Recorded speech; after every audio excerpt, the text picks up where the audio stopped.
நமக்கு ஒரு மன அமைதி கிடைக்கும் அப்படின்றது வந்து எல்லாருக்குமே தெரிஞ்ச ஒரு விஷயம் தான். ஆனா அந்த மன அமைதி வந்து மன நிம்மதியா மாறுமா? கண்டிப்பா. இப்ப எப்படின்னு கேட்டா, சாதாரண பூக்கள் கொட்டி கிடக்கு. நெறைய இடங்கள்ல பூக்கள் இருக்கு. நம்ம அது வழியா போறோம். போம்போது நம்ம தானே போறோம்.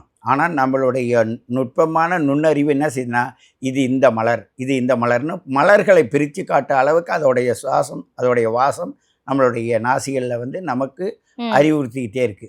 அதுபோல ஒரு அதாவது வெப்பம் என்பது பல விதத்தில இருக்கு.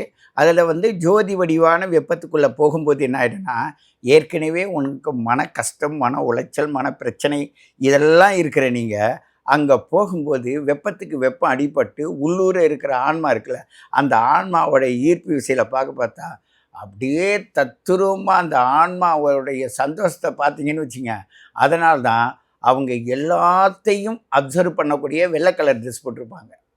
ஆடை வெள்ளையா இருக்கும். அந்த ஆடை வெள்ளையா போடுவத இறுதியும் முதன்மையும் கொண்டது.